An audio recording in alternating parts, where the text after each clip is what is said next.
$100. Look, I get it. $100 is a lot of money, but all of the bills in this video that we're going over sold for a lot of money online, and today I'm going to show you exactly why they sold for so much money. Let's go ahead and hop right into this video with this first $100 bill that is from 1934. So 1928 was the first year of issue for small size paper money bills. Before that, we had what was called large size paper money bills, but these bills do not fit in your standard wallet and they're a bit cumbersome to carry around. Today they have a lot of collector value, but this bill from 1934 has a few things going on with it. First of all, you'll notice that the condition is not that good, but even so, it's still sold for a good amount of money. And then next, this is what we call a star note. Star notes, or replacement notes, are intended to replace a bill that was misprinted or damaged during the printing process. So this star note replaced one of those bills,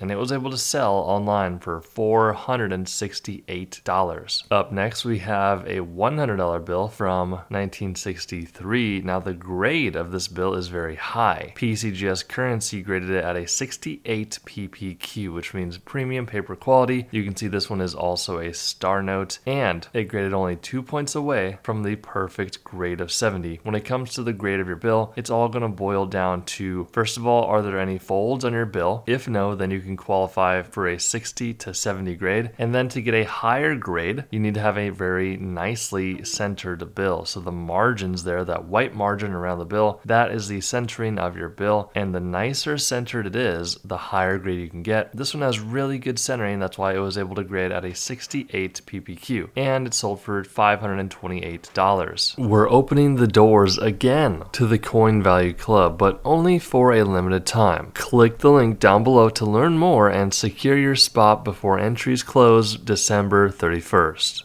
2006, or the Big Face $100 bill. This one's from 2006. It was graded by PMG at a 68. Now, why did this bill sell for so much money? Once again, it's a star note, but what really makes this bill rare is this fact. So one thing you need to know is that when printing paper money, there are only two printing facilities in the United States. You've got Washington, D.C., and you've got Fort Worth, Texas. Now, this one is a bit of an oddity because the way that you tell if you have a Fort Worth or Washington, D.C. printed banknote is going to be by looking at the front plate position. Now, this is what the front plate position looks like. And to see if yours is from Fort Worth, Texas, you're going to look for a small FW. If you see the FW, that means your bill was printed in Fort Worth, Texas. If you don't see an FW, then that means your bill was printed at Washington, D.C. Now, it is public record of what serial number ranges were printed for which printing facility. The odd thing about this banknote is that it was saying that this printing range for this bill, the serial number, the date, everything, was for Fort Worth, Texas. However, they used Washington, D.C. printing plates at Fort Worth, Texas to print this bill. So this is actually a very rare banknote. As you can see, there's a designation on the label that says printed at the Fort Worth BEP, but they're using Washington, D.C. printing plates. Very odd banknote, and it sold for $1,020. $2,040, 1928, highly graded bill, light green seal. You can see the seal and serial numbers are a lighter green color. Not much to say here. It's a first year of issue for the $100 bill, small size, highly graded by PCGS Currency. It sold for $2,040, $3,840 for this one. Now, right off the bat, you're going to notice some red ink on this bill, and that is a stamp on the front and the back. These specimen stamps are very rare. Now, technically, specimen notes from the US are not meant to be in collectors' hands. These bills were intended to be in banks to use as an example of what a genuine bill looked like. So the US pretty much sent these bills out around the world to places that accepted US paper money so the bank tellers could tell the difference of a genuine and counterfeit bill. One thing led to another. Eventually, these banknotes got out into collectors' hands, and today they are very, very valuable. Specimen notes are either going to have a serial number of solid zeros, or more commonly for US, you'll have a ascending ladder. That means the serial number goes from low to high in consecutive order, like this one starting from 2 ending in 9. If you have a bill that is a specimen note like this, please keep it safe. Contact a rare paper money expert because you have something that is very rare. This one sold for $3,840. We do hope you enjoy the video. Make sure to check out the link down below, guys. We will see you in the next video.